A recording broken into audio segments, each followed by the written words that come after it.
Hey everyone, in this video we're going to talk about a long-awaited topic which a lot of you guys have been asking for, and it's the compositing tutorial. So let's begin. But before we do, I'm going to tell you guys that I'm not really good at lighting. I mostly do animations, and in the past some of my friends have been doing lighting for me, but over the past few months I figured out some stuff which works for me and I'm going to share it with you guys. So with that in mind, let's begin. First thing we need to do is obviously set up our scene, get the map, set up the sun lighting, and import an HDR. If you don't know how to do that, then be sure to check out my beginner tutorial series, specifically part 3 of the beginner tutorial animations. Again, everything that I mentioned will be in the description. Now, in my case, I use the Novigrad map, which was built by Elysian Fire. The link will be in the description, the video link and the download link. And if you want to download and use the map, then be sure to give them a credit in your video description as well. So after I have my camera set up, I'm going to click on numpad 0. By the way, I have 2 screens here because it's very useful. I can set up the scene from here and then I can look through the camera how the scene looks over here. And now I'm going to be using cycles, but you can use Eevee and follow along as well. And I'm going to go inside my camera view, and I also have imported my sun. And if I go inside the rendered view, which is this button right here, you can also see that I have imported an HDR lighting over here. Now this HDR is pretty simple. It looks a lot like the sky texture, but it's actually blue, and I really like how it looks. So if I go inside my camera view, you can see that I have this nice sky. Now, in order to get HDRIs, you can go to many websites. For example, my favorite websites are Polyhaven and HDRI Haven. So if I go to Polyhaven, scroll down and then go through HDRIs, you can browse a lot of HDRs. You can find nature HDRs, or you can even find some studio lighting. Same goes for the HDRI Heaven. You can go to this website and then scroll down and then download any HDR you like. There are a lot of HDRs you can use, and feel free to use any of them which works for you. Now let's go back to Blender. Once again, I'm going to enter camera view here as well. Now once we're happy with the scene, we need to render it and then go through the compositing. But there are a few things we need to adjust. So first thing I'm going to mention is, in my beginner tutorial series, I explained to you guys that if you scroll under the color management, and then here you have AGX, and then if you render in AGX, it's going to look more realistic. But in terms of Minecraft, you can avoid using AGX, which is default on Blender 4.0, and you can instead switch this to standard. Now it's up to you what you're going to do, but I find that switching to standard looks a lot better, the colors have more pop, and it looks a lot nicer for Minecraft. I've heard from people who are better than me that standard looks better, and once I tried that, I agreed. And then as we go on with the compositing, you guys going to see that as well. So I'm going to switch this to standard, and then here you can go to look and then change this to any look you want. Right now this is set to none. And by the way, I'm previewing this in the rendered view. So if I click on look and then switch this to something like medium high contrast, you can see that again my scene is going to start to look a lot cooler.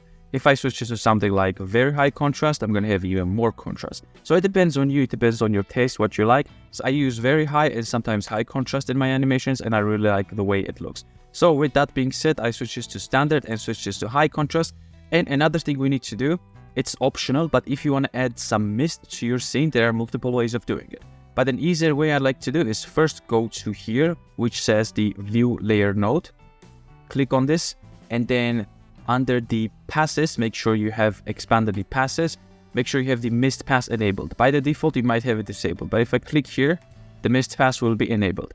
After I enable the mist pass, I'm going to go down and then go to the world properties. If I go to the world properties, I'm going to see the options about my HDR, but underneath here, you can see this option called the mist pass. Now, if I expand this mist pass, I can control the settings here. For you, by default, it might be different. So I can change these settings. So for example, if I switch this to something like 30 and switch this to 100, start and depth, I can have my mist somewhere around like 30 meters, aka 30 blocks away. It's going to start 30 blocks away and it's going to add like 100 blocks or 100 meters away. But in the future, you can adjust these settings as we go on. So now that we have set this to standard, we have the high contrast or the any look you want. I can go to view layer, check that mist is enabled and that the mist pass options are adjusted. Now I can click on F12 and then start rendering the image. And then wait for our image to finish rendering. Depending on your computer speed, your GPU, it's going to take some time. And we're back in the rendered view, and as you can see, we have rendered our scene. Now, this looks pretty neat, pretty vanilla, but we can make this even better using the compositing node. So I'm going to click on F11 to go out of the rendered view, or you can also click on Escape to go out of the rendered. Now, before I continue, there are some settings here which I didn't mention, like sampling, denoising, and all of that stuff. And if you don't know how these work, then be sure to check out the beginner tutorial series part 3 once again. The link will be in the description. But if you know the stuff already, then feel free to follow along. Now, once I rendered my image, I can click on Compositing and go to the Compositing workspace. So if I click on Use Nodes right here, by default you might not see anything, but if I click on Use Nodes here, so after you enable the Use Nodes, you might see 2 nodes right here, which is Render Layers and Composite, and for you this might be connected right here, which is correct. Now, another thing we need to do to preview our image inside the compositing is first I'm going to go to this edge and minimize this and minimize the timeline as well, because we're not going to need it. And then I can click on Control, Shift, and then left click, and then we're going to get the viewer node. Now I'm going to take this viewer node, left click and drag this over here, and I'm going to do the same for the composite. Now, if I scroll up and down using my mouse, or if I use my mouse to click here and drag, you can see that my image is not being affected. The composite nodes are the only ones that are being affected. So in order for me to see my image fully, I can use different shortcuts. So if I click on Fit, it's going to fit the image on the entire screen. If I click on V, this is going to zoom out of the image. If I click on Alt V, this is going to zoom in the image. So keep in mind the shortcuts, so you can use these options as well.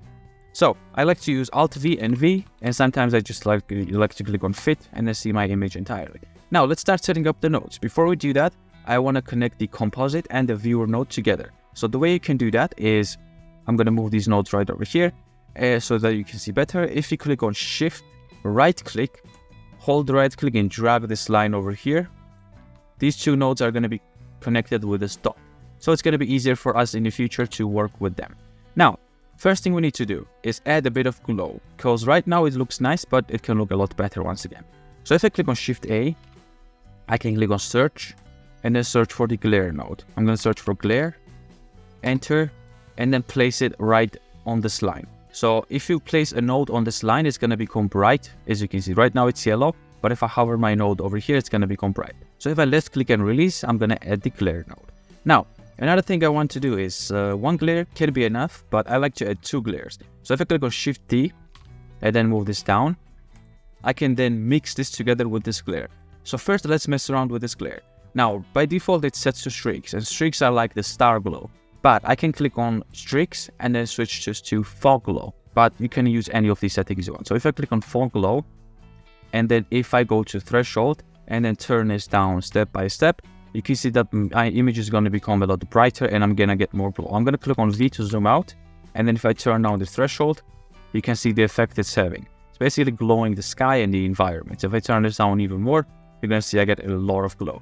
Now, this is a pretty cool dreamy effect if you want to go for it. It depends on the scene, it depends on what you're looking for. So you can play around with the setting. But if I now go to here, somewhere over here, and then click on Shift A, search for Mix, I'm going to need the mix color. Now I can either left click or click on Enter on this line to confirm the node. Now again, drag and drop this over here, and then take the glare and then make sure to connect it on the bottom image part. And one thing we need to do as well is go to the Render Layers node, select the image, and connect this to the glare image as well, because it's connected to the top image as well, and it needs to be connected in the bottom glare as well. Now, I can play around with this glare even more. So if I switch it to something like ghosts, and then if I turn down the threshold, you can see the effects it's having. It's like this cool, dreamy effect. You can also play around with this setting, turn it down, turn it up. The upper you go, the higher you go, it's basically going to become less. But this setting is also pretty cool for some dreamy effects. But at this scene, as you can see, it doesn't look that good. So I can, again, switch this to something like fog glow and then add a bit more glow to the scene. So I can play around with the threshold. So keep in mind, you have these settings you can play around. There's no one perfect setting. I like to leave both of them on the fog glow. And sometimes I like to leave this at ghost to create this cool glow effect and then play around with the settings. So right now, let's leave this to fog glow and then continue with our compositing. So I'm going to left click and select both of these nodes, drag them on the left side. Now I'm going to click on this yellow dot, which connects these 2 nodes. I'm going to click on G and then move it here so that we have other space to add some other nodes over here. Now, one thing I like to do as well is add a bit of lens distortion. So if I click on Shift A and then search for lens distortion, I can again drag and drop it over here. And then to demonstrate what the lens distortion does, I'm going to use 1 here on the distortion, and I'm going to use 0.1 here on dispersion as well. Now you can see we have these effects. Some people call it like fisheye effect. I think professionally it's called like the chromatic aberration, but this is obviously too much. So one thing we need to do is press on fit, so that it's going to fit the image. And another thing we need to do is we don't need this much unless you're creating like some space scene.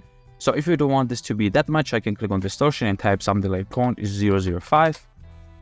And then do the same for the dispersion as well. Click here, 0.005. And then we're going to get a little bit of the lens distortion effect as well. It might not be noticeable, but it gives a pretty cool effect as well. If you're not happy with it, you can increase it. And one tip I'd like to give you is if you left click and drag this, it's going to drag on like high values. So I'm going to click on Ctrl Z. So if you click on Shift, left click and drag, it's going to drag in like small increments. So it's not going to drag on like higher output. As you can see, we get like 0.75, 0.85 and so on. But if I drag this without Shift, it's going to jump straight to 1, 2, 3, 4, 5 and so on. So I'm going to go back to like 0.005 and then continue with my compositing. Another thing I like to do is click on Shift A and then search for the color balance node. This is more advanced. This is more for like color correction, and it depends on what you're looking for. And I'm going to give you an example. So I'm going to type color balance, enter, left click and drag this over here. And then I can go to the lift. So for this, I like to go somewhere on blue side and slightly move this over here. If I left click, I'm going to move this point somewhere on the blue side. If I go to gamma, I'd like to use warmer tones for gamma. So if I click on this and then move this somewhere over here on the orange line, I'm going to get more warmer tones. And same for the gain, I can use the warmer tones for the gain as well. I'm going to move it somewhere over here. And if I move this to more orange part, as you can see, I get this warmer side. If I move this to here to demonstrate this, you can see what happens. Basically, I get like a more colder scene, but this is obviously too much. I just use this to demonstrate this. So I'm going to leave this somewhere on slightly orangey side. And then I'm going to click continue. Again, I'm going to take this point because it's annoying. G, move it somewhere over here. Now, if you want to have more control with the brightness and contrast, and if you don't like this, only having like this standard and high contrast look, you can click on Shift A, search, and then type bright contrast. So if I click on brightness, I'm going to get this brightness / contrast node. Enter, left click and drag it over here. And then I can control the brightness and contrast with this node. So if I drag the brightness, you can see what happens. My scene becomes brighter. If I drag the contrast, I'm going to get more contrast. But don't use these values because these values are too high in my opinion. I'm just using it to demonstrate this. So what I like to do is move the brightness somewhere over here and then move the contrast to somewhere over here. For this scene, we don't need too many adjustments because Blender already does a good job with having this at standard and having this at high contrast. Now, once you set up these nodes, you should be fine. You can play around with different settings, but there are two things we can add to make the scene even cooler. So one thing I'd like to add is the vignette, but I don't add vignette on all the scenes. I add them on like dark scenes or scenes which are taking place at nighttime, but you can add them in the daylight scenes as well. So let's learn how to add the vignette. This is pretty easy. So go to the end of your nodes, like somewhere beneath the brightness and contrast, and click on Shift A and then search for ellipse mask. Type ellipse mask with 2 L's, enter, and then left click to release it somewhere over here under the color balance node. Now the second node we're going to need is click on Shift A, search for blur. I'm going to click on blur and then place it next to the ellipse mask. Now take the mask node and then drag this into the image node. Now if you want to see what this does is I can click on Control Shift and then left click on the viewer node. And then this is going to switch from here to here. And I'm going to have the viewer node right here. Now, to demonstrate what this node does is if I click on width and left click and drag this, you can see that my circle becomes wider. Now, if same goes for the height, if I click on this and then left click and drag it, it's going to become higher.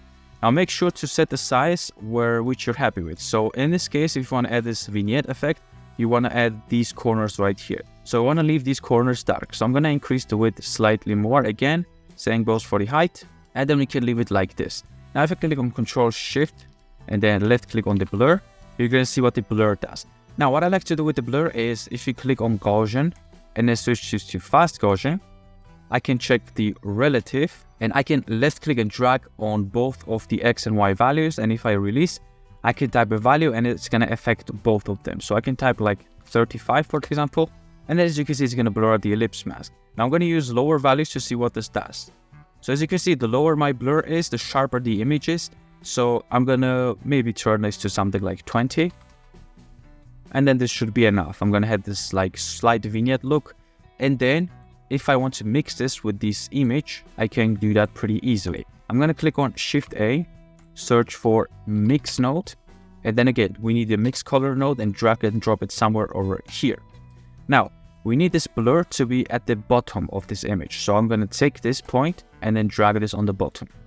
Now I'm gonna take the brightness and contrast. First, I'm gonna click on this dot. I don't need this dot anymore. I'm gonna click on delete. And then I'm gonna take the brightness and contrast and drag and drop this on the top image part. Now, take this mix node and then connect this to the composite node. Now, one thing we need to do in order to see the image, because everything is white right now, I can click on mix on the mix node and then switch this to multiply. And if I switch this to multiply, you can see that my image is back and I'm getting this vignette effect. If you don't see a vignette effect, again, you can select these, drag these, and then as you can see, I got this vignette effect on my image. Now I'm going to drag them up to something like 15 because I think 20 is a bit too much. As you can see, I have the slight vignette. Now, in the beginning, before I started the composite nodes, you remember that I enabled the mist pass and mess around with the mist pass node. So the reason why we did that is we need to add some mist to our image. We don't need them, but it's optional. But for this tutorial, I want to demonstrate how you can do that as well. So I'm going to use my middle mouse scroll wheel to go on the left side, zoom into the render layers node, and let's add some mist to our scene. So first thing we need to do is I'm going to go beneath the render layers and then click on Shift A and then search for something like map value. I'm going to click on map value and left click to release it somewhere over here. Now another node we need is our trusty mix color. So I can create a new mix color, or I can click on this mix color which is already existing, and I can click on Shift D and then copy it and place it somewhere over here.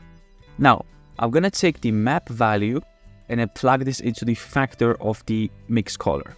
Now after we did that, I can position the mix color and the map value somewhere over here.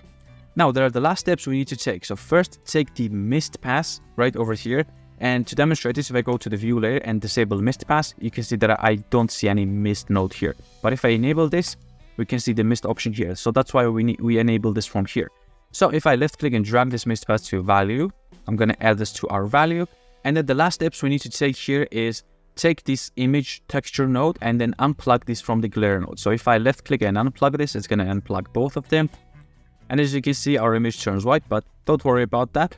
We're going to fix it pretty easily. So first thing we need to do is take the render layers, plug the image on the top image of the mix node, and then take the mix node and then plug this on both glare nodes. Just like we had render layers plugged in both glare nodes, now we need to plug the mix node on both glares. So I can left click and drag this here, left click and drag this here. And as you can see, our image is back, and you can see we get this huge mist, which is a bit too much. But we can control it with the map value and with the mix node. So first thing we need to do is you can see that our image slot is free right here and it's white. So if I click this, I can control the mist colors. If I click on something like light yellow, you can see my image is going to become more yellow. It has this like dreamy glow effect.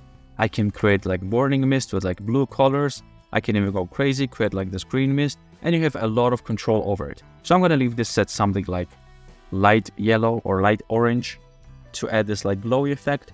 And if I want to change the effect that the mist is having on the image, I can use the size value. So if I turn now the size to something like 0.5, for example, you can see my mist becomes smaller. I can turn this down even more. And then basically you can use the size to control the strength of your mist. So again, you can change the colors, you can change the size. And if you don't like the way it looks, you can get the mist like even more far away, which you can do by going into your world settings and then change this to something like 50. And then changes to something like 150. But if you change this, you're not going to see the effects right away. The reason is that you need to re-render the image. So if I re-render the image right now, my mist is going to be far away. But I'm happy with how the image looks. I'm going to turn out the size even more, maybe mess around with the color, and that's it. So these are the main composite nodes that I'm using for my stuff and that I'm planning to use in the future as well. This doesn't look too complicated. It's not too professional, but it works really well for me, and I hope it's going to work for you as well. Now I'm going to go to the layout and render two images, one with compositing and one without compositing, and I'm going to show you the before and after of the images. So I'm back. I just rendered both of my images, and this image was the default render without any compositing. And if I switch to the next image, this is the image with the compositing. You can see we have the vignette, we have the glow, we have this slight lens distortion. As you can see, it looks a lot better. It gives the scene more life, it makes it more cinematic. And you can go further with these nodes, crank up the settings, turn down some settings, and then play around and basically find what works for you. So yeah, that's gonna do it for this video. Let me know if you guys liked it. If you want to see more Blender tutorials, then be sure to subscribe to the channel. I make Blender tutorials every week, and sometimes I upload my own animations as well. Also, if you want to see more stuff from me, maybe even message me and so on, then you can follow me on Instagram. The link will be in the description as well. And if you want to see how I made a Minecraft animation in 24 hours and how I completed the challenge, then be sure to check out this video right here, and I will see you there. Thank you for watching.